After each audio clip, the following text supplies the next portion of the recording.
Shalom, shalom, boa tarde, Shavuot, um bom início de semana e que nós tenhamos uma semana abençoada pela misericórdia do Todo-Poderoso, que você e sua família, você e os seus negócios tenham a bênção das misericórdias de Hashem, para que tudo te vá bem e que você possa prosperar no seu caminhar em tudo aquilo que você realizar durante esta semana. Hoje nós estamos no dia 21 de março do ano 2021 e nós estamos, pelo calendário judaico, no dia 8 de Nissan do ano 5781. E pela graça bendita e misericordiosa de Hashem, essa semana nós iniciamos agora, nós iniciamos aí a nova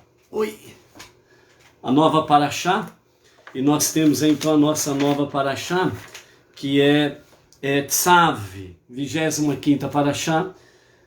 Tzav significa ordena. Nós vamos estudar durante essa semana do capítulo 6 de Levítico até o capítulo 8 e o verso 36, a nossa Parashá semanal.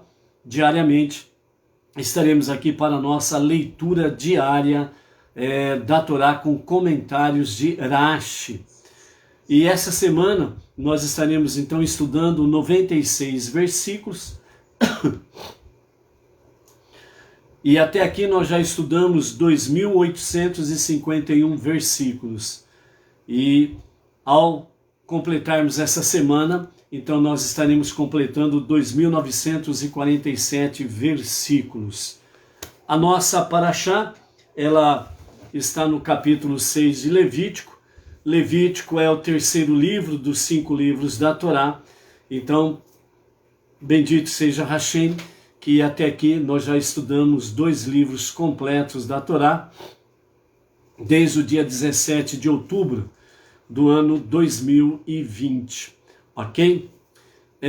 Hoje nós estamos aí com a gota da sabedoria de Hashem, de número 184, e nós vamos aí ver esta gota de sabedoria do nosso Rebbe. Queremos mandar um shalom aí, ao Adilson lá de Carapicuíba, Grande São Paulo, a Ana Cristina de Salvador, Bahia, ao Pedro do estado do Pará, na cidade de Ananindeua, o Pedro lá de Pará, a Benedita Maria lá de Poços de Caldas, Minas, que estão aí constantemente conectados conosco, o Luiz Ribeiro de Itaquera, Grande São Paulo, a Luciana Rodrigues, Marília, aqui interior de São Paulo, a nossa região Bauru, Marília, a Donária Carmo lá de Lisboa, Portugal, shalom, shalom. Quem mais que nós estamos aí conosco aí? Dá um shalom aí para a gente poder ver o nome, que aparece o nome aí, ok? A nossa gota de sabedoria do Rebbe Menachem Mendel, o tzadik da nossa geração, para hoje ele diz assim: na verdade, o mundo em si mesmo é um lugar de exílio e cativeiro. Mesmo quando um homem fica em pé na montanha mais alta e percebe tudo o que há para perceber, compreende tudo o que pode ser compreendido, obtém um entendimento do vazio e da unicidade suprema que estão por trás de tudo isso. Mas, no fim, ainda está preso ao solo, aonde seus pés o levaram.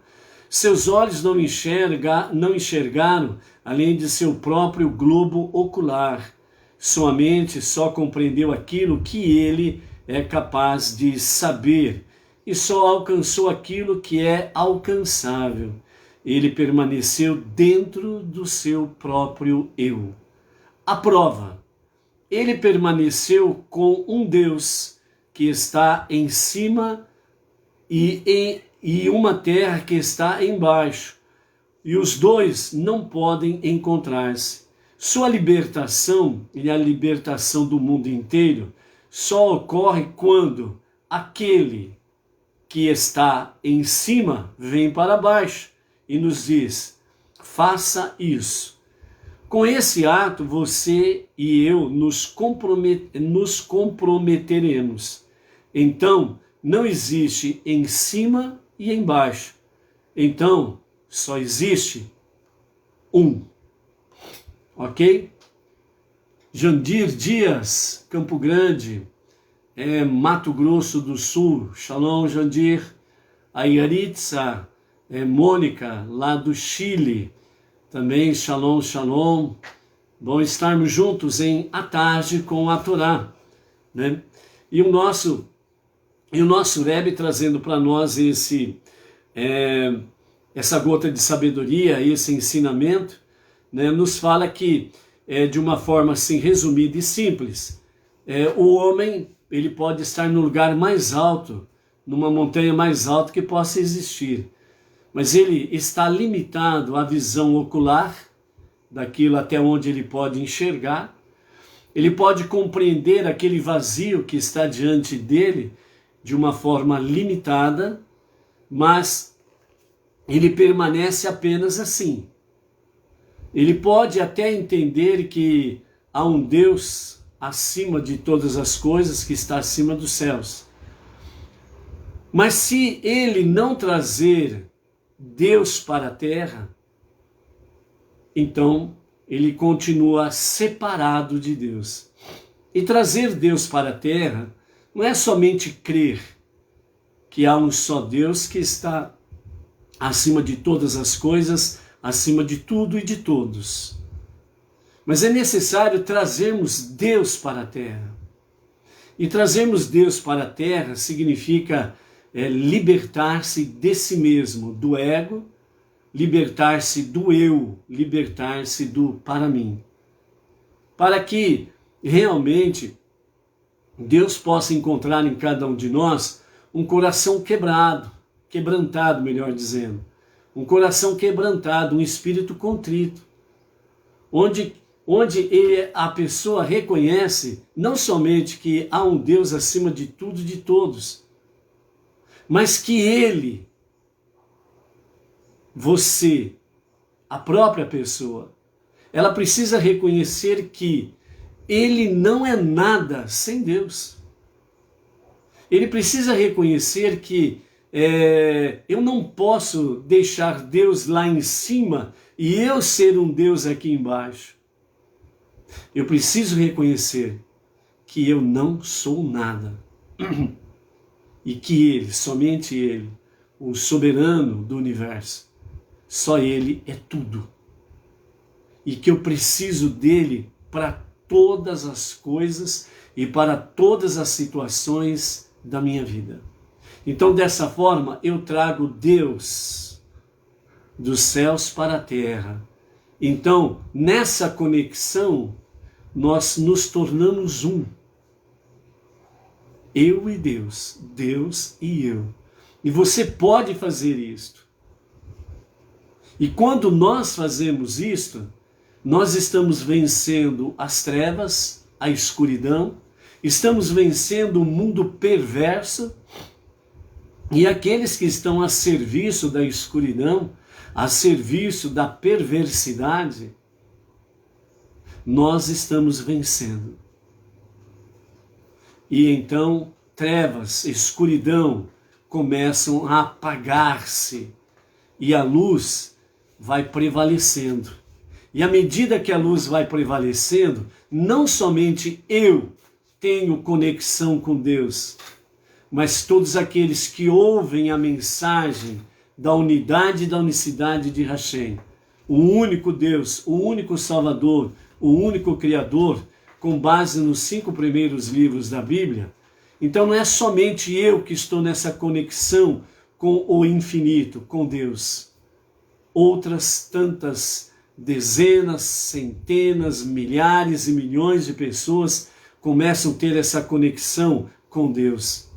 E isso faz com que a perversidade começa a ser vencida, a escuridão começa a desaparecer, as trevas perdem a sua eficácia e o perverso, ou ele realmente se arrepende da sua maldade e vem convergir para o único que está acima de tudo e de todos, para ter essa conexão com a fonte inesgotável da luz. E então, dessa forma, nós vamos preparando o mundo para a revelação do justo e verdadeiro Mashiach, para a nossa redenção final. Que nós possamos realmente abraçar esta realidade de emuná, de fé, de confiança, e possamos dissipar as escuridões, as trevas, os perversos, e fazer prevalecer a luz, a justiça e o único e o verdadeiro Deus e Salvador das nossas vidas. Ok? Então, dessa forma aí, nós temos aí a nossa introdução da nossa live de hoje. Nós queremos aqui fazer então um aviso. Hoje, né? Hoje, dia 21 de março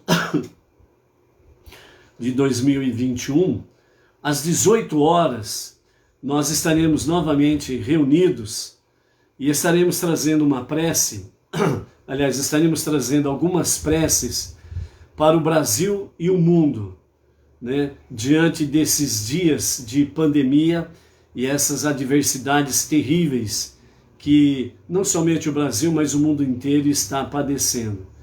Então, às 18 horas de hoje, nós estaremos juntos aqui pelo Facebook para podermos trazer um momento só, especificamente de preces.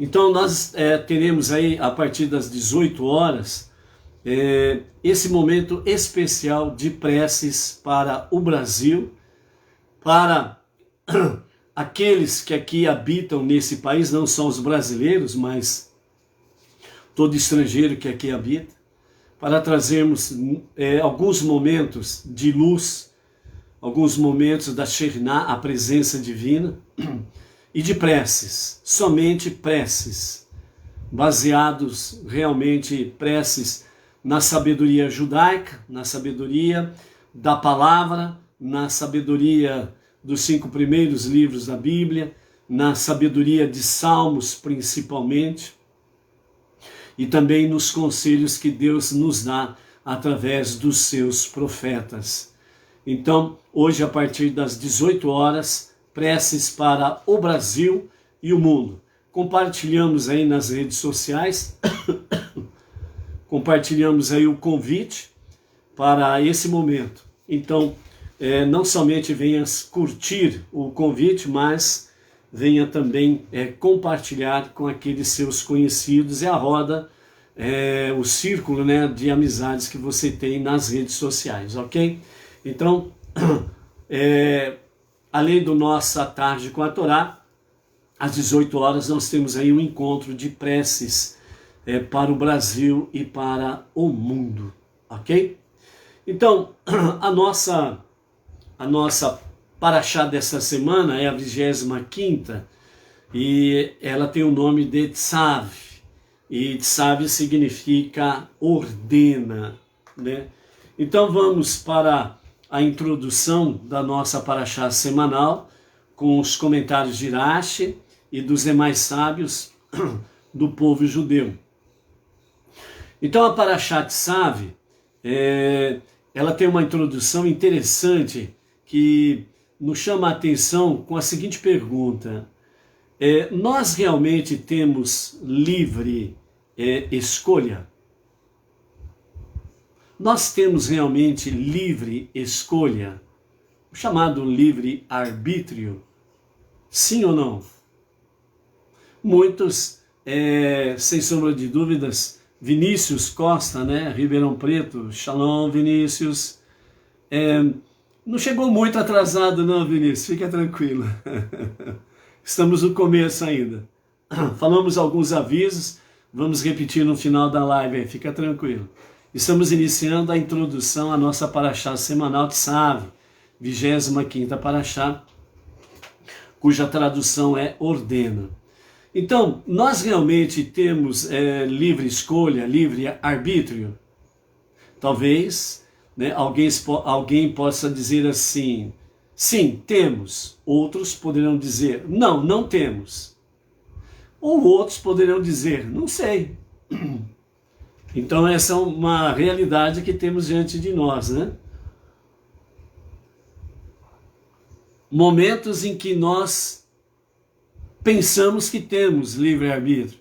Momentos que nós pensamos que nós não temos livre-arbítrio. E outros momentos que nós ficamos na dúvida, sim ou não. Mas a realidade, segundo os nossos sábios, diz que, na realidade, o livre-arbítrio, nós temos livre-arbítrio, sim e não. Só que nós precisamos analisar essa realidade. E a nossa Parashat Tzav ordena, ela vai nos trazer a consciência dessa realidade. Por que que nós precisamos, aliás, nós temos essa resposta da parte dos nossos sábios, sim e não? Temos livre arbítrio, livre escolha? A resposta que os sábios dizem é sim e não, por causa de dois motivos. Primeiro, o primeiro motivo é a essência da alma está totalmente unida a Deus. Então, a primeira coisa que nós precisamos discernir, a essência da nossa alma,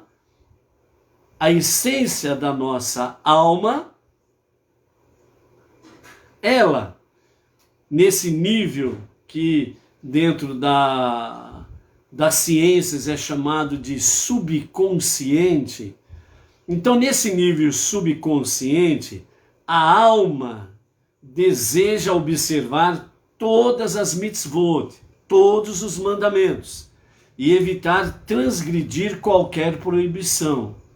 Não há nenhum desejo neste nível para o mal, apenas e simplesmente há um único desejo de fazer somente o bem, de fazer obedecer os mandamentos de Deus. Então, nesse nível conhecido dentro das ciências como subconsciente, que é a nossa mente, onde está a nossa alma, nesse nível subconsciente, não há nenhuma outra opção. Porque no nível subconsciente, só há o bem, só há a boa vontade de obedecer os mandamentos de Hashem. Na segunda questão, nós temos aí então o nível e o plano consciente. E nesse nível, nós interagimos com as nossas esferas exteriores, aquilo que está à nossa volta, aquilo que nós vemos, e ao vermos aquilo que vem influenciar os nossos pensamentos, os nossos sentimentos, esse é o nível consciente, onde nós interagimos com todo este mundo que está ao nosso redor e derredor. Dentro desta esfera, então, que é chamado consciente, nós temos aí as mais superficiais da complexidade da nossa psique da alma, do nível consciente. Então, por exemplo, você vê, um exemplo, né? Você vê um doce que parece muito gostoso, aquilo te influencia intimamente. Você vê alguém praticando uma maldade, uma injustiça, aquilo também reflete no seu nível consciente e isso afeta os seus sentimentos. Não há no plano consciente, enquanto nós temos no plano subconsciente, não há lugar para o mal, só há lugar para o bem. Por isso, no nível subconsciente da nossa alma, né, o único desejo, né, intrínseco na nossa alma divina é fazer a vontade de Deus. Nesse nível consciente, então, aqui há lugar tanto para o bem quanto para o mal. Portanto, nesse nível consciente, certo? Então, o desejo interno da alma de observar todos os mandamentos é, de uma certa forma, apenas um sinal mais fraco. Porque nós estamos envolvidos nesse mundo chamado, esse mundo de Asiá, que é o mundo da ação. Então aquilo que vemos é o que causa um impacto primeiro na nossa vida. E influencia as nossas reações, ações, nossos pensamentos, nossos sentimentos. Então, nesse nível consciente, nós temos diante de nós o bem e o mal. No nível subconsciente da nossa mente, onde habita, reside a nossa alma, no nível subconsciente, o único desejo da nossa alma divina é exclusivamente fazer a vontade de Deus, obedecer os seus mandamentos. Nesse nível, não há lugar e espaço para o mal ou desobediência. Quando então nós nos deslocamos para o nível consciente, então nós temos diante de nós o bem e o mal.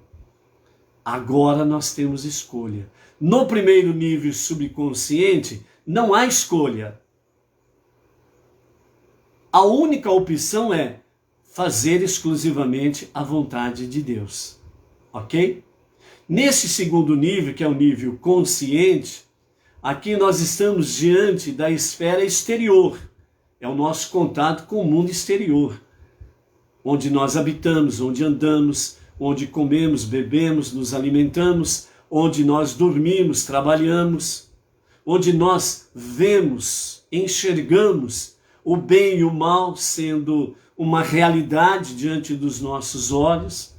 Neste nível consciente, eu tenho a escolha. Ou eu faço o bem, ou eu faço o mal. Portanto, no nível subconsciente, não há livre arbítrio, livre escolha. Há uma só escolha: fazer a vontade de Deus. No nível consciente é onde que nós temos o livre arbítrio. É onde eu escolho ou fazer o bem ou fazer o mal. É aqui que nós temos a consciência do livre-arbítrio. É agora que você vai decidir o que você vai fazer e como fazer. Então, dessa forma, né, o plano consciente, nós realmente então possuímos a livre escolha. Em geral, a Torá se dirige à nossa mente consciente. Somos ordenados a observar as mitzvot, os mandamentos, com total consciência do que estamos fazendo. E temos o dever de trazer uma consciência da espiritualidade em nossa vida diária. Então, nesse nível consciente, é onde que nós somos ordenados, ordena o quê? A realmente observar os mandamentos divinos, os mandamentos de Deus. E aí é-nos ordenado a obedecer os mandamentos. Para os judeus, 613 mandamentos. Para os não-judeus, 7 mandamentos universais, mais as suas 66 ramificações. Então, dessa forma, nesse nível, é que você tem o livre-arbítrio. Ou você escolhe ou não escolhe, você escolhe o bem ou o mal, ou sim ou não, fazer ou não fazer a vontade de Deus. Entendeu? Berenice Altafini, Campo Grande, né, Mato Grosso do Sul. A Raquel Alves da Silva, shalom, shalom. Raquel, de onde estás se conectando conosco? Sua cidade, seu estado, dá um shalom aí, ok? Então vocês estão entendendo essa introdução à nossa paraxá, 25ª, para essa semana, Tzav, ordena? Temos ou não temos livre arbítrio? No nível subconsciente, há um único desejo: fazer a vontade de Deus. Aqui não há espaço para o mal. Portanto, no nível subconsciente, há um só desejo: fazer a vontade de Deus. Então aqui não tem livre-arbítrio. É apenas isto. No nível consciente, nós temos aí então o que nesse momento? No nível consciente, nós temos o livre-arbítrio. Por quê? Porque nós estamos diante do bem e do mal. Ou fazer a vontade divina, obedecendo os seus mandamentos, ou não fazer a vontade divina. Então, no nível consciente, que é esse nosso relacionamento com o mundo de Asiá, o mundo da ação onde habitamos, é aqui que você tem o livre-arbítrio, ok? Então a Raquel Alves, né, lá também de Campo Grande, Mato Grosso do Sul, a irmã da Berenice Altafine, Baruch Hashem. Agora recordei, viu, Raquel? Desculpa aí de eu não ter recordado a princípio. Né? Então, Baruch Hashem. Entendeu, amados? Então, dessa forma, nós somos o quê? Ordenado. Ordenado a quê? A obedecer os mandamentos. Aí você escolhe sim ou não. Porém, no nível consciente, nós somos suscetíveis a ser atirados para longe de uma vida de santidade, ou sufocados pelas suas limitações, que o mundo parece nos impor. Assim, quando a maioria dos mandamentos, das mitzvot, foi dada à parte consciente da alma, Deus viu que era necessário nos dar algumas mitzvot, alguns mandamentos, que falam diretamente à essência da nossa alma, ajudando a energia ilimitada da alma e seu compromisso total com o bem a fluir para a mente consciente. E estes mandamentos especiais fazem com que permaneçamos em sintonia, sintonia com o nosso compromisso do subconsciente para com a vontade divina, quando nossa observância consciente torna-se tensa ou limitada. Então, resumindo isso daqui para entendermos numa linguagem simples, é a alma divina e a alma animal. Quando você está dentro do aspecto subconsciente, só a alma divina domina. E não há uma segunda opção. Por isso, no nível subconsciente, a nossa alma divina, exclusivamente, fazer a vontade de Hashem, obedecer os seus mandamentos. Então não tem uma segunda opção. Por isso aqui não há livre-arbítrio, porque há um só desejo. Quando então saímos do nível subconsciente e vamos para o nível consciente, onde nós estamos no meio desse tempo presente, esse mundo, esse tempo que nós chamamos hoje, é aí que nós estamos diante do bem e do mal. Ou fazer a vontade de Deus, ou não fazer a vontade de Deus. É aqui que você tem o livre-arbítrio. Por que livre-arbítrio? Porque você tem duas opções. Sim ou não. Não tem lugar para talvez. Talvez sim, talvez não. Não tem lugar para isso. Só tem o bem e o mal. O sim e o não. Fazer a vontade de Deus ou não fazer a vontade de Deus. Então, dentro desse aspecto, né, então, há mandamentos especiais para que a nossa alma divina seja alimentada, fortalecida, para que a alma animal não prevaleça. Essa semana que passou nós vimos aí. Se a alma divina não cumprir com o seu compromisso de educar, trabalhar a alma animal, então a alma animal, se ela ficar livre, rédeas soltas, como diz, certo? Pode se tornar muito perigosa, pode se tornar um monstro. E aí, essa alma animal dominando todas as situações, ela se torna não só perigosa, mas como também um monstro.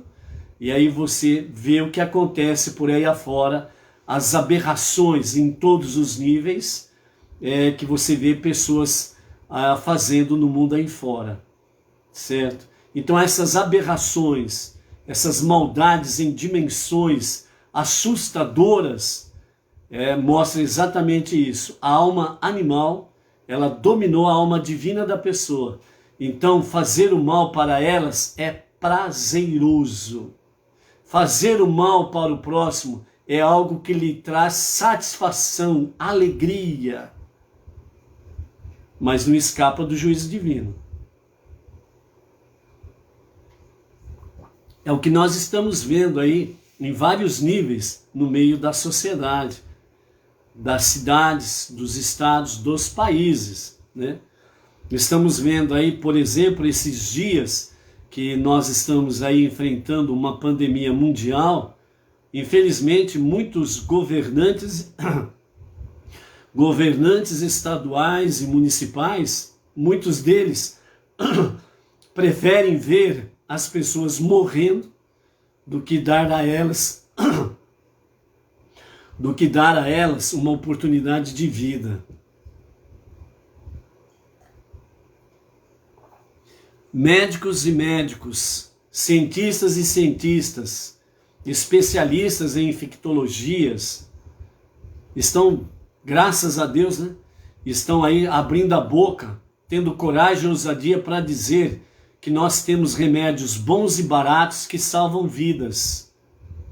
Mas indústria farmacêutica, de laboratórios, magnatas, que querem render milhões com a morte das pessoas, preferem vê-las morrendo para causar medo, pânico, pavor, para que as pessoas percam a razão e dessa forma venham pedir por um remédio que não é comprovado ainda cientificamente, porque não cumpriu todas as etapas, e preferem levar uma picada de agulha aí, como se fosse o único remédio para salvar vidas, e não é. Há vários remédios bons e baratos que estão salvando vidas. Pesquise que você encontra aí. Então essas pessoas, elas são perversas, mas elas não escapam e não escaparão do tribunal celestial. Vão cair um a um. Às vezes cai uma penca inteira, mas que o tribunal celeste executa o juízo divino, executa. Então, observe como você vai ver aí dia a dia. Já caiu dias passados, e estão caindo e vão continuar caindo. Por quê? Porque o crime dessas pessoas é muito grande. Porque todo mal que é praticado contra o próximo, independente de religião, viu? Independente de religião. Todo mal praticado contra o ser humano, se ele passa impune pelos tribunais terrestres, ele não passa impune pelo tribunal celestial. A verdadeira Suprema Corte, há uma só verdadeira Suprema Corte, é a Suprema Corte Divina. Porque quando se falham os tribunais, quando os juízes falham, o tribunal celestial não falha. Um a um. Cai e vai padecer a punição divina. Alguns pagam com graves enfermidades. Alguns pagam com perdas totais das suas riquezas e posses. Outros pagam com a morte também. E dependendo da situação, vem num pacote só tudo isso. Entendeu? Então, essa é a questão. Então, Tzav ordena, Deus traz para nós certos mandamentos que nós estaremos vendo no transcorrer de hoje até o próximo Shabat, sobre mandamentos especiais para fortalecer a nossa alma divina. Para que a alma animal não tenha domínio e poderes sobre nós e venhamos nos tornar pessoas monstruosas. Entendeu? Então, esta é a realidade. Então, dessa forma, com relação, né, à maioria das mitzvot, dos mandamentos, Deus disse a Moshe que se dirigisse ao povo judeu, a princípio lá, com o termo de daber, fale, ou diga, no hebraico, emor. Enquanto as mitzvot transmitidas com esses termos são obviamente obrigatórias, o uso mais passivo e indireto das palavras fale e diga indica que estas mitzvot, esses mandamentos, são direcionados às esferas superficiais da alma, que possuem livre escolha.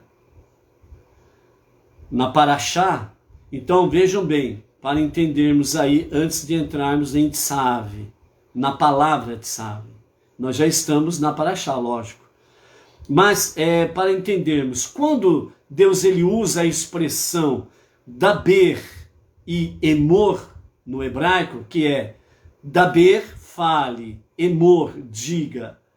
Essa expressão que Deus fala com Moshe e Moshe fala com todo o povo, ela vem no nível mais suave, certo? E nesse nível mais suave, né, ela indica que são mandamentos, né, direcionados às esferas superficiais da alma, ou seja, onde nós temos a livre escolha, sim ou não.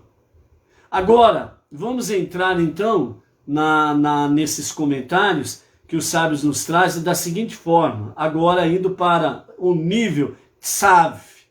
Então, em contraste com daber e emor, agora nós temos o termo que o Eterno usa para com Moshe e Moshe para com o povo, onde diz Tzav, Tzav, ordena, ordene, para aludir a um tipo de mitzvah que se dirige à essência da alma, que não possui verdadeira livre escolha, simplesmente Tzav, ordena a obedecer a Deus.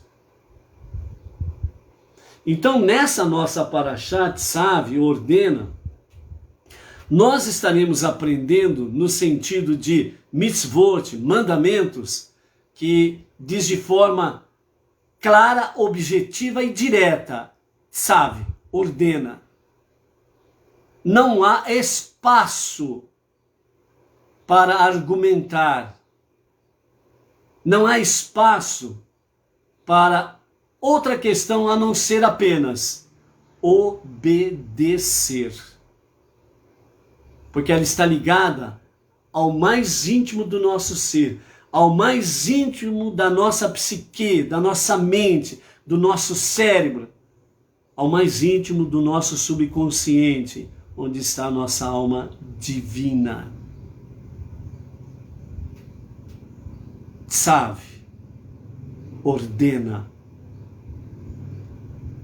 Estas mitzvot especiais, esses mandamentos especiais, inclusas na nossa Parashá desta semana, têm por objetivo ajudar nossa identidade interior de compromisso inquestionável e ilimitado da fé monoteísta com as suas bases no judaísmo.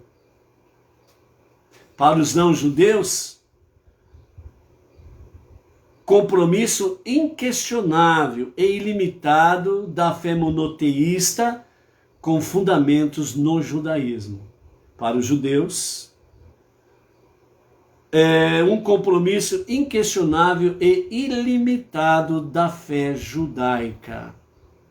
613 mandamentos para judeus, 7 mandamentos universais para os não-judeus, mas as suas ramificações. Sofonias 3:9, ombro a ombro, prestando a Hashem um serviço do coração, um serviço de amor. Então, com esse objetivo, nessa paraxá, nós vamos ter aí então, isso precisa vir à tona na nossa vida cotidiana, no nosso dia a dia. Nós não podemos esquecer, sabe, ordena a nossa alma divina a se alimentar, fortalecer nas mitzvot especiais de Hashem. Ok? Então, nós temos essa questão preciosa aí diante dos nossos olhos para a nossa observância das nossas mitzvot, ok? Vamos então fazer a nossa aliá e vamos depois voltar a mais alguns comentários dos nossos sábios para nós podermos estar já adentrando nessa introdução. Temos livre arbítrio? Temos livre escolha? Fizemos e falamos aí na introdução. A questão da alma divina, o nosso subconsciente, só há uma opção: fazer a vontade de Hashem. E o segundo nível, que é o consciente, onde nós temos a livre escolha, ou sim ou não, ok? Então a nossa aliá de hoje está no capítulo 6 de Levítico, do versículo 1 até o versículo 11, com os comentários de Rashi.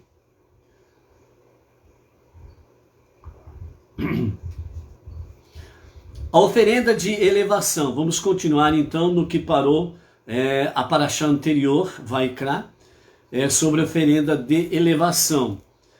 Deus falou a Moshe dizendo: há certos procedimentos sacrificiais dos quais os sacerdotes obtêm pouco ou nenhum benefício pessoal, como as oferendas de elevação que são inteiramente consumidas sobre o altar, e a oferenda de farinha diária do sumo sacerdote. Então disse Deus a Moshe: ordena, tsav, a Arão e seus filhos enfaticamente, dizendo: já vos ensinei o procedimento para o sacrifício da oferenda de elevação, mas só até e inclusive a maneira de queimá-la sobre o altar. Esta é a lei que estabelece como tratareis a oferenda de elevação depois de a terdes colocado sobre o fogo em cima do altar. Apesar de que após o abate é preferível que ela seja posta sobre o fogo do altar durante o dia. Ela permanecerá a mesma oferenda de elevação válida, contanto que seja colocada sobre a pilha de fogo em cima do altar, a qualquer momento durante toda a noite até amanhã, pois o fogo do altar estará aceso sobre ela por toda a noite. Verso 3, manutenção do fogo sobre o altar. Toda manhã, um sacerdote será apontado para executar o seguinte procedimento. O sacerdote designado vestirá sua túnica de linho, mas antes vestirá suas calças de linho, diretamente sobre sua carne. Depois de vestir a túnica, porá seu turbante e um cinto de linho. Assim, paramentado, utilizando um ancinho, ele tirará a massa mais recôndita das cinzas, a que o fogo reduziu a oferenda de elevação noturna diária, bem como todas as outras oferendas sobre o altar. Se ainda houver entre as cinzas porções não consumidas do sacrifício, o sacerdote as recolocará no fogo para queimar. O sacerdote então depositará as cinzas junto ao lado sul do altar, ao leste da rampa, similarmente às cinzas do altar interno e as cinzas dos pavios queimados do candelabro serão depositados nesse local. Todas essas cinzas milagrosamente afundarão no solo ali. Essa remoção e deposição diárias de cinzas são partes do rito sacrificial e, portanto, o sacerdote deve realizá-las trajando o uniforme sacerdotal. Apesar do risco de as cinzas sujarem as vestes, assim como ele deve executar todos os outros ritos sacrificiais, como o abate, a coleta e a aplicação do sangue e a queima com o elegante uniforme sacerdotal, embora haja risco de tais vestes se sujarem por isso, né? É interessante nós observarmos aqui sobre essas questões. Vejam bem, diariamente as cinzas, elas eram recolhidas do Mishkan, ou posteriormente do Beit HaMikdash, o templo em Jerusalém, e era levado fora do acampamento, e ali era depositado as cinzas. Agora você imagine o Mishkan no deserto, né? Em proporção a Jerusalém, que era menor em quantidade de pessoas, no deserto, nós tínhamos aí em torno, né, de 3 milhões de pessoas, para mais, fazendo as suas oferendas diárias. Imagine a quantidade de cinzas que eram removidas diariamente. Olhando de uma forma simplória, fora do acampamento deveria ter ali umas montanhas, 40 anos, né? Vai para cá, vai para lá, e onde tinha lugares em que eles ficaram mais de anos estacionados.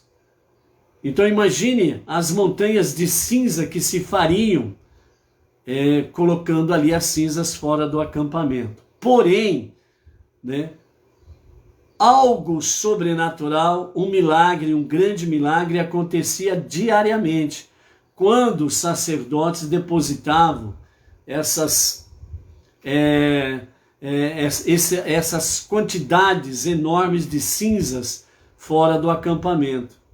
O solo absorvia as cinzas de uma forma milagrosa.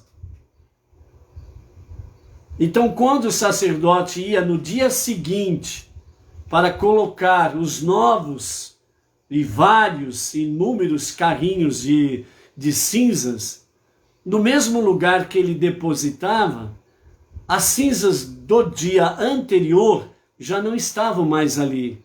O solo estava normal, como todos os dias, porque o solo ele absorvia as cinzas. Ia, simplesmente desaparecia abaixo da terra. Então esse era também um dos milagres que se faziam, que aconteciam ali com referência às cinzas, ok?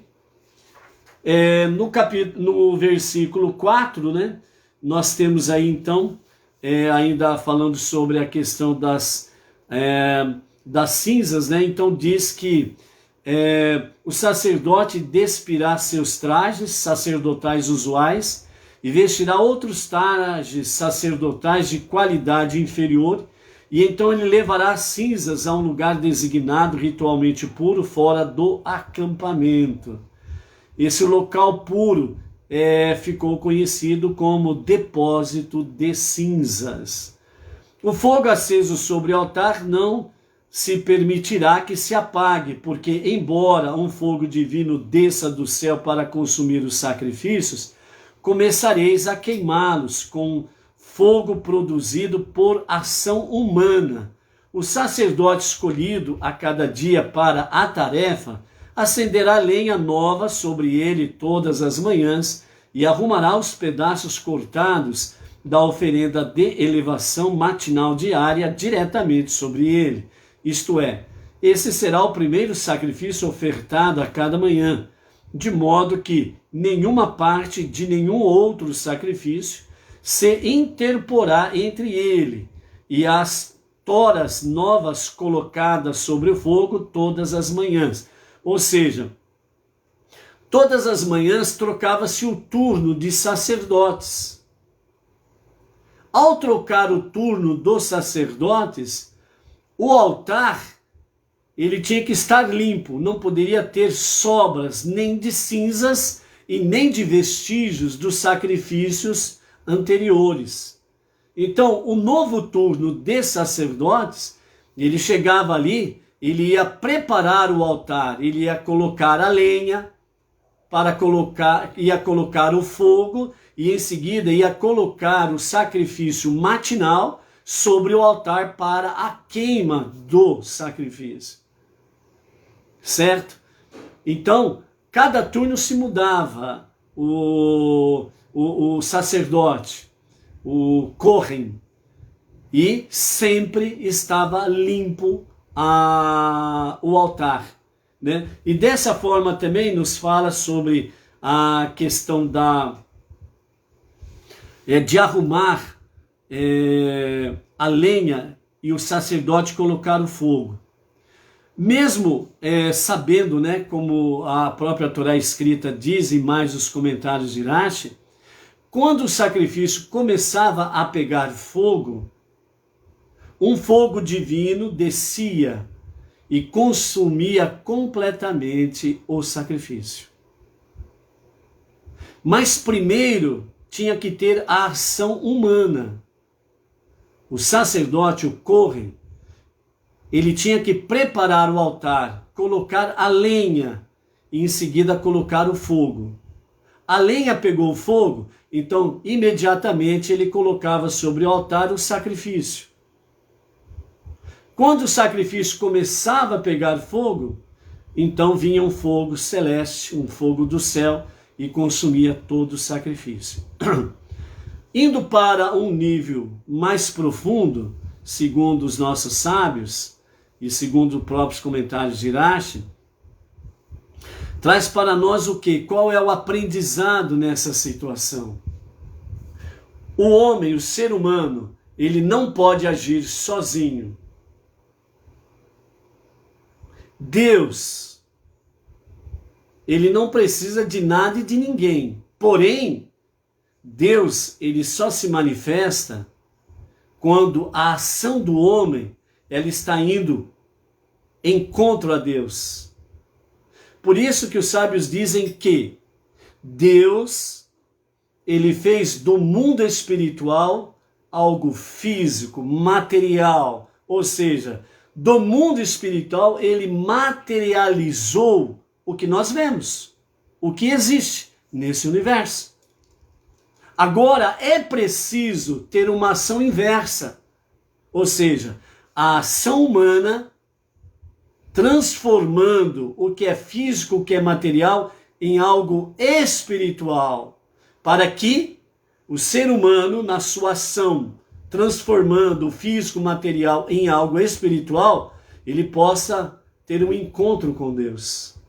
Porque Deus vem de encontro ao ser humano. O ser humano vai de encontro a Deus. E nisso se forma uma fusão.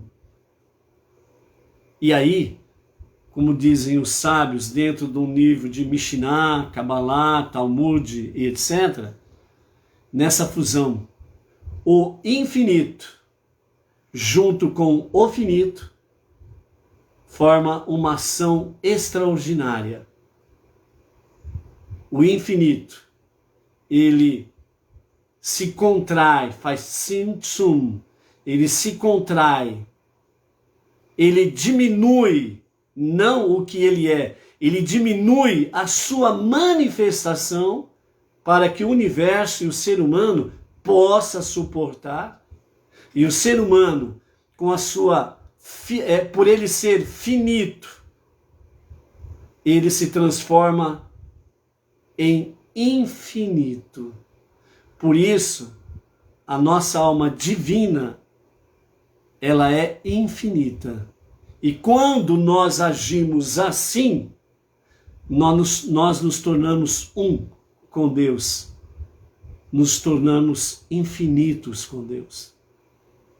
Por isso o conselho do Rebbe dessa semana diz: a nossa alma divina, ela não conhece limites, porque ela é ilimitada, como é o nosso Deus. Então, dentro desse escopo da nossa Parashat Tzav, na nossa primeira aliá, né, ordena. Então, essa é uma mitzvah, um mandamento para a nossa alma divina, para que ela tenha essa força, para que ela tenha essa unção, para que ela tenha essa determinação, cumprindo a sua missão de transformar a alma animal em algo divino. Transformar as nossas ações seculares, as nossas ações físicas, as nossas ações materialistas em algo divino, subindo, transformando em espiritual, para termos essa conexão com Deus. Ok? Continuando. Então, dentro do verso 5 aí, né? O sacerdote é escolhido a cada dia, a tarefa acenderá lenha nova sobre ela todas as manhãs e arrumará os pedaços cortados da oferenda de elevação matinal diária diretamente sobre ele. Isto é, esse será o primeiro sacrifício matinal. Os sacerdotes devem queimar as gorduras da oferenda de paz, bem como quaisquer outros sacrifícios que forem ofertados no dia, sobre os restos da oferenda matinal diária, isto é, só depois que a oferenda matinal diária tiver sido feita. Similarmente, o último sacrifício ofertado a cada dia será a oferenda vespertina diária. Vamos terminar a leitura e depois nós vamos voltar aqui nesse tópico sobre queimar as gorduras. Você vai ver algo espetacular sobre a questão das gorduras, viu? Então, aguarde. Verso 6. O fogo que estará aceso sobre o altar servirá também como fonte do fogo, usado para acender as lâmpadas do candelabro, que serão acesas regularmente todas as noites. Hoje a garganta está terrível. A proibição de deixar apagar-se o fogo do altar, quer dizer, é proibido, não pode deixar apagar as chamas, que acaba de ser enunciada, é repetida aqui para tornar todo aquele que a infringir sujeito a duas séries de chibatadas. O fogo sobre o altar não se apagará. Então os Kohanim, os sacerdotes, eles tinham que ser vigilantes, não poderiam deixar o fogo apagar. A partir do verso 7 nós temos aí sobre a oferenda de farinha, né? Que é a continuidade dessas oferendas que nós temos aqui, ok? A Idil está conectada conosco aí lá da Bahia, né? Então, Baruch Hashem, Aidil, ok? Então, verso 7 diz assim: esta é a lei da oferenda de farinha. Foi mencionado já que os filhos de Arão a levarão antes de queimá-la ao canto sudoeste do altar. Assim fazendo, apresentam-na simultaneamente diante de Deus. Isto é, no lado oeste do altar, que está voltado para a entrada do santuário e à frente do altar. Isto é, seu lado sul, onde se localiza a rampa pela qual se sobe ao altar. Então o sacerdote oficiante, ele tirará a porção memorial da totalidade dela com o seu punho, isto é, não tirará uma quantidade equivalente com algum outro tipo de utensílio, né? Ele vai tirar com a sua própria mão. O sacerdote tirará a porção memorial da farinha de trigo fina da oferenda, bem como de seu azeite, isto é, da parte da farinha onde houver mais azeite acumulado. todo incenso que estiver sobre a oferenda de farinha para queimar, também como porção memorial da oferenda de farinha sobre o altar. A queima da porção memorial será feita com a intenção de que ela seja agradável a Deus. Arão e seus filhos comerão tudo que sobrar dela. Será comida como pão não fermentado em lugar sagrado. Especialmente, eles a comerão no pátio que circunda a tenda da reunião. A exigência de que a porção do sacerdote seja comida não fermentada também é expressa como mandamento passivo. Não será assada, fermentada, apesar de que eu a dei a eles como sua porção de minhas oferendas de fogo, diz o Eterno. É uma oferenda de santidade superior, como a oferenda de farinha feita como oferenda de pecado variável, como a oferenda de culpa. Além disso, todo varão desses entre os descendentes de Arão tem o direito de receber igual porção das ações dos sacerdotes, que ele então comerá, com os sacerdotes que não são desqualificados como oficiantes. Esse é um direito eterno que vigorará por todas as vossas gerações, que tais sacerdotes receberão das oferendas de fogo de Deus, isto é, daquelas oferendas das quais se queima uma porção sobre o altar. Tudo isto toda carne não sacrificial ou carne sacrificial de santidade menor, que tocar uma oferenda de santidade superior, como a oferenda de farinha, e assim absorver um pouco de sua substância ou sabor, se tornará sagrado como ela. Ou seja, será desqualificada se a oferenda que tocou, for desqualificada, ou estará sujeita às mesmas restrições referentes a quem pode comer a oferenda de santidade superior, ou seja, só os sacerdotes, onde tal oferenda pode ser comida, somente dentro dos limites do tabernáculo, O pátio do tabernáculo é permitido comer ali, certo?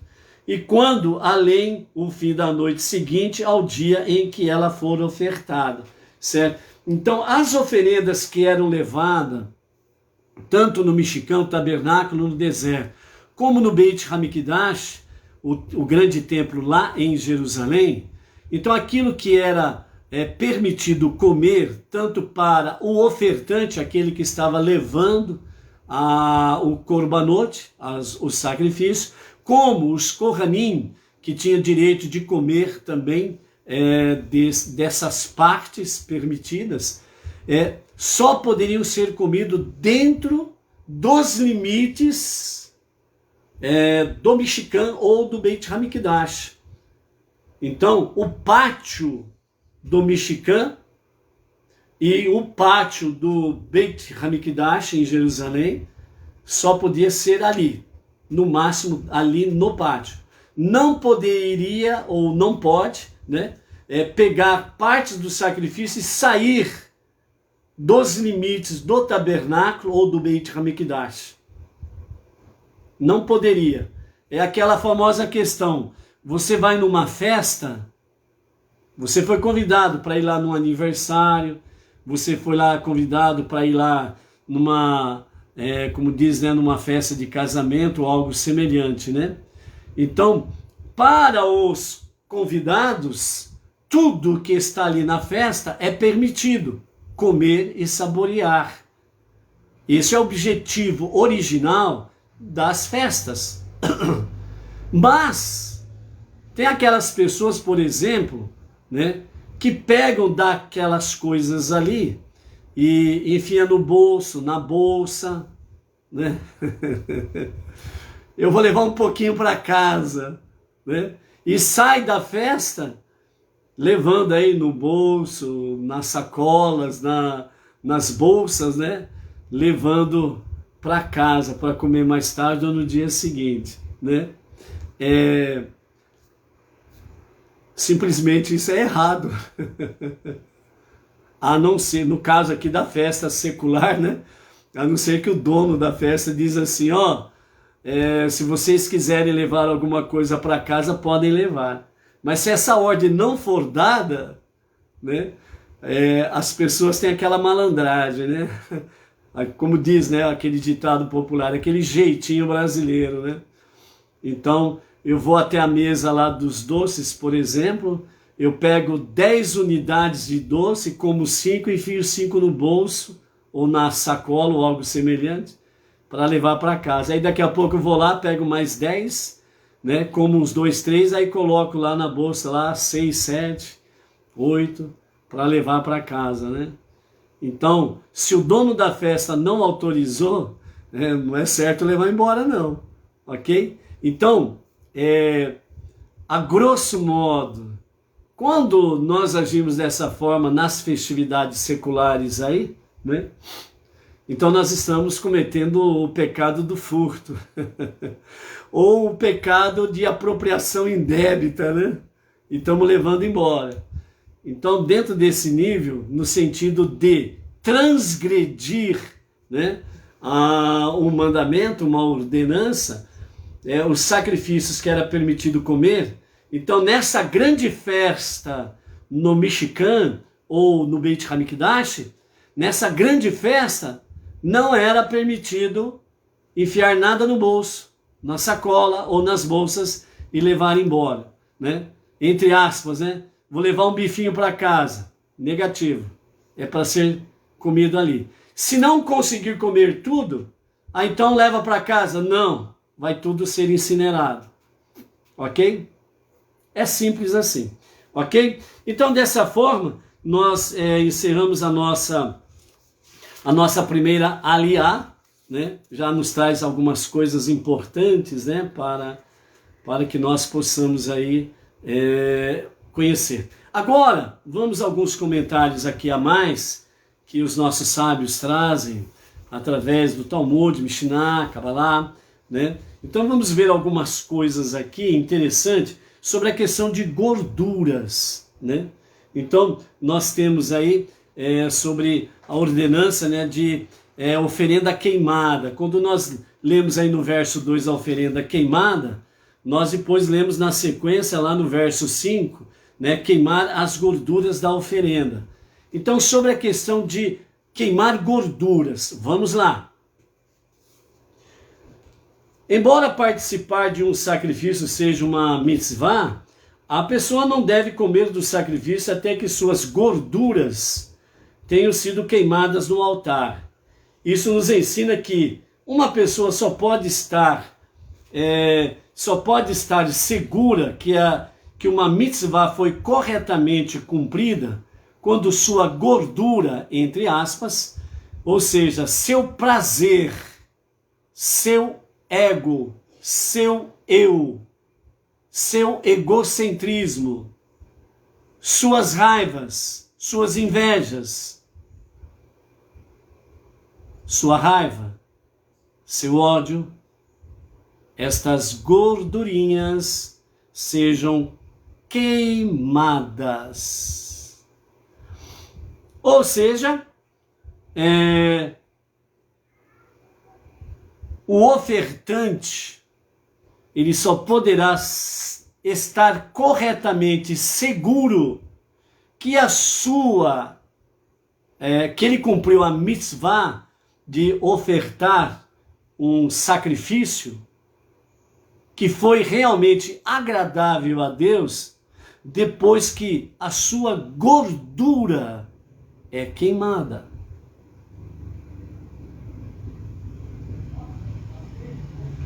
Tenha sido entregue a Deus, ou seja, quando a gordura ela é completamente queimada, então significa que Deus se agradou do seu sacrifício completamente.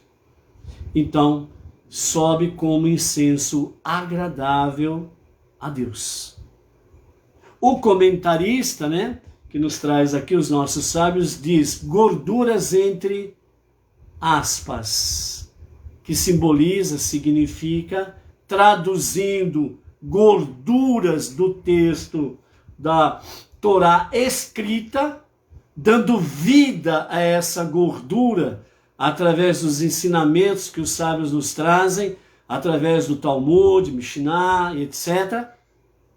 Então diz, é cumprida quando a gordura, entre aspas, ou seja, seu prazer, foi completamente queimado neste sacrifício.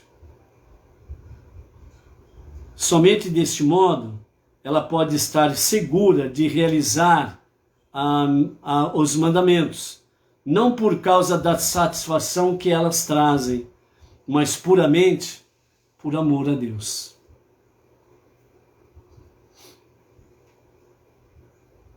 Ou seja,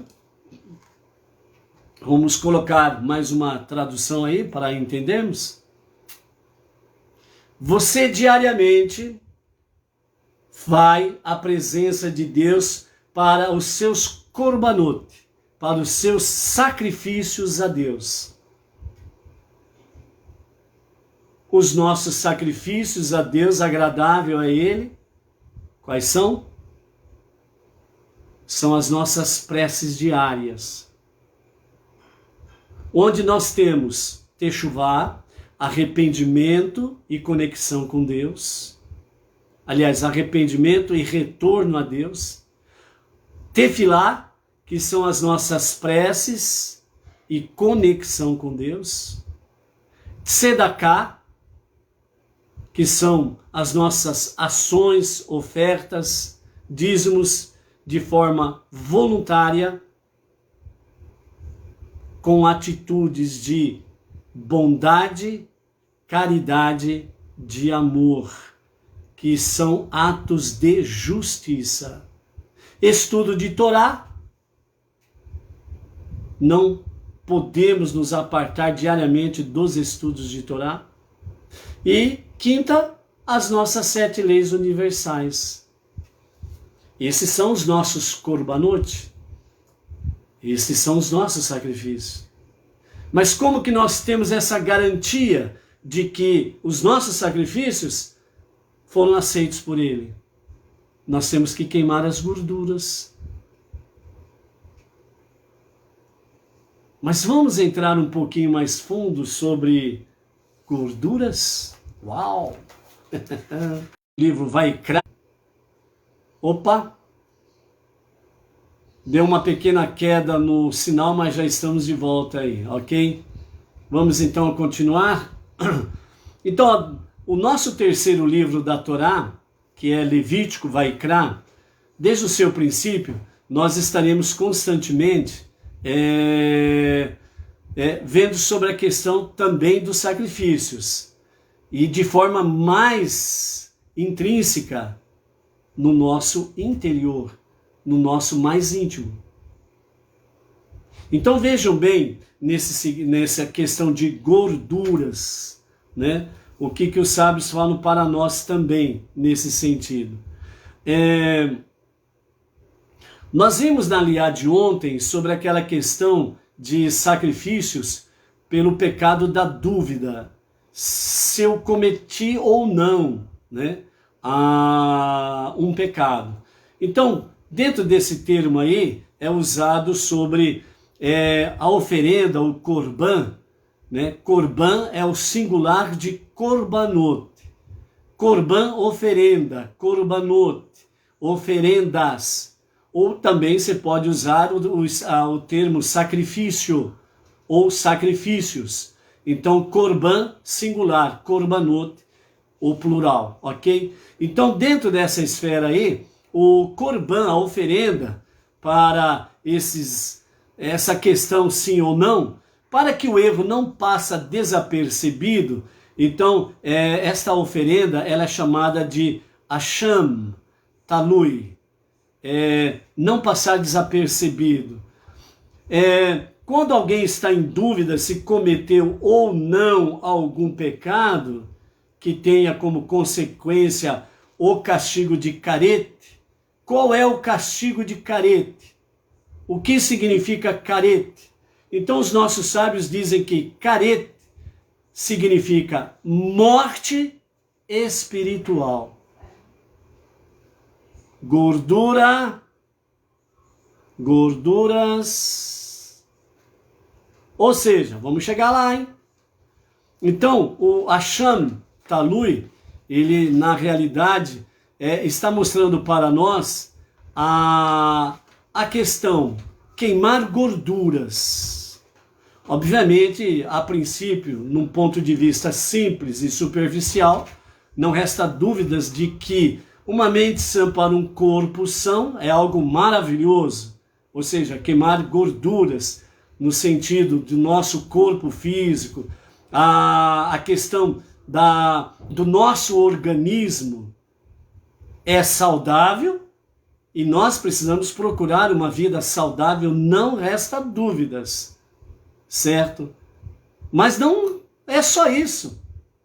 Há algo mais profundo sobre gorduras e nós precisamos entender essa realidade. A gordura física, ela traz problemas de saúde, isso já está provado cientificamente. E, graças a Deus, existem vários e vários especialistas dentro desse tema que sempre estão trazendo aí atualidades no sentido de forma saudável, queimar as gorduras. Espiritualmente, Deus já faz isso há muito tempo, principalmente no âmbito espiritual. Nós precisamos queimar gorduras espirituais para que nós não tenhamos e não venhamos sofrer o castigo de caret. Caret significa morte espiritual. Então, quando os gregos se apoderaram da famosa frase mente sã para um corpo são, ou um corpo sadio para uma mente sã e vice-versa, isso daí, os sábios e a própria Torá, Deus já deu isso lá atrás. Desde o princípio, Deus trouxe estas fórmulas dentro do mundo da natureza, dentro do mundo, não somente a natureza em si, mas adentrando mais a questão do reino vegetal, do reino mineral. Quantas coisas preciosas que há para trazer uma saúde maravilhosa para o organismo humano. Mas Deus, ele cuida de todos os níveis: espiritual, físico, financeiro e material. O nosso Deus, ele é completo e perfeito em tudo. Então, ele se preocupa, sem sombra de dúvidas, com a questão do castigo de caret, a morte espiritual. Então, dentro desse nível, ela está relacionada diretamente à nossa alma. Então, quando Rashi ele traz para nós os comentários dizendo sobre alguém que tinha perante si o Shuman, ou Helev, o que é isso? Shuman é expressamente gordura. E Helev é expressamente sebo. Então existe uma diferença aí. Gordura e sebo. Os nossos sábios dizem que, segundo a Torá, é permitido comer gordura. O sebo é expressamente proibido. Quem come Helev, quem come sebo, ele está debaixo de caret, a morte espiritual. Caso o indivíduo estivesse em dúvida se comeu o Shuman, Shuman ou Helev, porque eles são bem parecidos, o sebo e a gordura, deveria então trazer o korban de Asham Talui. O erro não pode passar desapercebido. Então aquele que estava em dúvida se ele comeu Helev junto com a gordura, então ele tinha que levar o sacrifício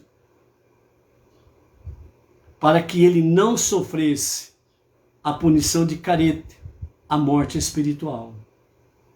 O Rambam explica que uma vez que o indivíduo não tem a certeza de ter pecado, ele poderia ficar com a impressão de não ter cometido nenhuma infração.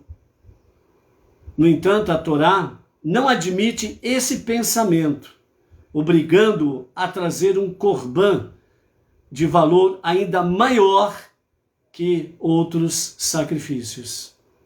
O erro, ele não pode passar desapercebido. Então, por isso, o korban, a oferenda da dúvida se comeu ou não Helev, sebo, junto com a gordura, era necessário trazer um korban mais caro.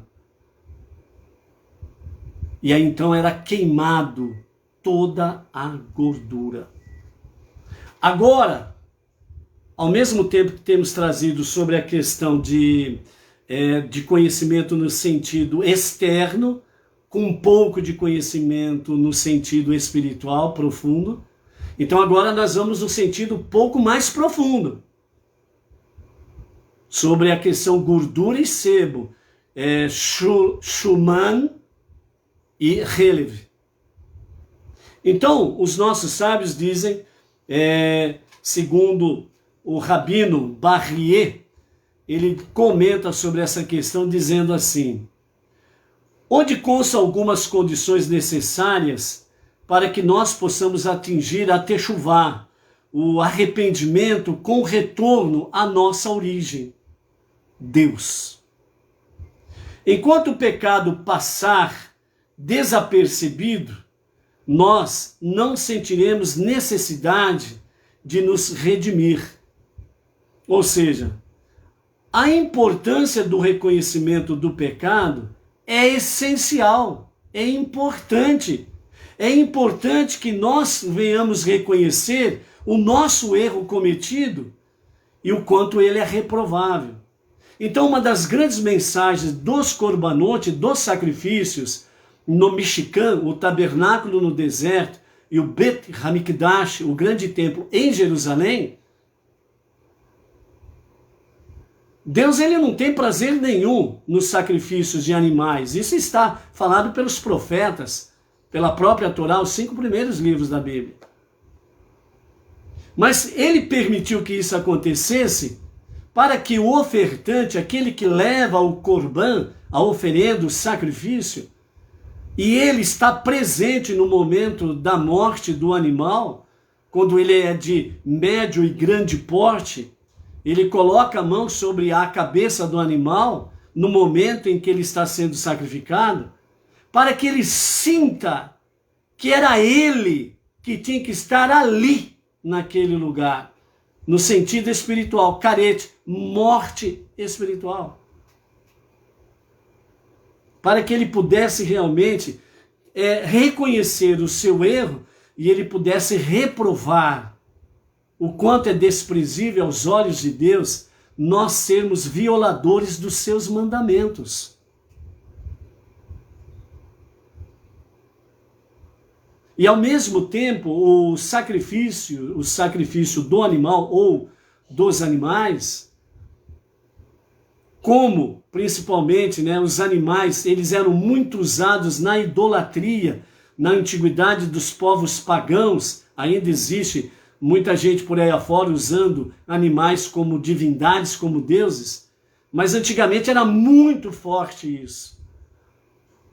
Desde a saída do Egito, onde o cordeiro ele era usado como uma divindade, como um deus. O cordeiro era um deus para os egípcios, um dos seus múltiplos deuses, né? E quando eles sacrificam o cordeiro para a saída do Egito, então eles ficaram 4 dias analisando o cordeiro, se ele era perfeito, sem nenhum defeito, para poder sacrificá-lo, que ficou conhecido como sacrifício de Pêssar. E ali Deus disse expressamente: esta é a única vez que vocês vão fazer esse sacrifício de Pêssar.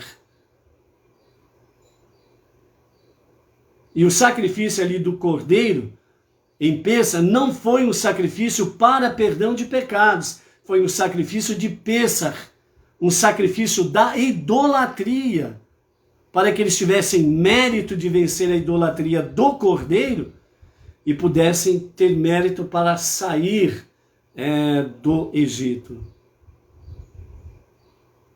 Então essas são algumas lições que nós aprendemos aí. E indo dessa forma mais profunda, o pecado não pode passar desapercebido. Então, o sebo expressamente dito, ele tem que ser completamente queimado. Tem que ser completamente queimado. Então, qual é o sebo que nós precisamos eliminar nas nossas vidas? O eu, o ego, o egocentrismo, a mentira, a fofoca, a cobiça, a inveja, os ciúmes, a maldade, o desejo que o próximo leve a pior. Qual é o sebo que nós precisamos queimar completamente? É tudo aquilo que entope as nossas veias. O sebo é tudo aquilo que entope o círculo normal ou a circulação normal do fluxo de vida em nosso organismo. Porque quando nós estamos todos ensebados na nossa vida espiritual, o nosso corpo físico sofre também as consequências.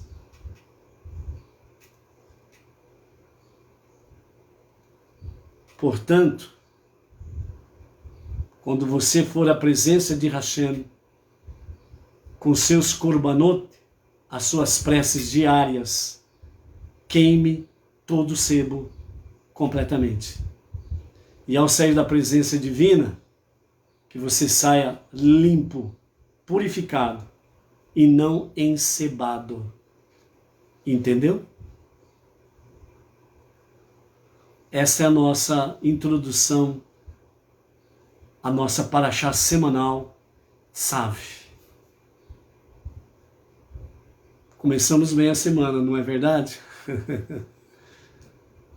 Você, sua família, tenhamos uma semana preciosa e maravilhosa, sem sebo, releve, sem sebo nenhum, sem releve, e que o Eterno nos dê a proteção devida para que nós possamos passar incólumes diante desses dias difíceis que nós estamos enfrentando, ok?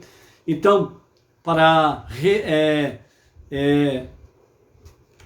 relembrar o convite inicial da nossa live, então hoje às 18 horas, horário de Brasília, 18 horas, nós estaremos aí na nossa live aqui pelo Facebook, Preces para o Brasil e para o Mundo, onde nós estaremos trazendo a palavra do Salmo 102, estaremos trazendo as preces do Rabino Adim para esses dias de pandemia. Vamos trazer preces para que venhamos obter proteção, favor e êxito, preces para nos elevarmos à presença do soberano do universo e rogar as suas misericórdias para o nosso Brasil e para o mundo. Então, o nosso encontro hoje, nós temos mais um, a partir das 18 horas, horário de Brasília. Ok? Até lá! Shalom, shalom.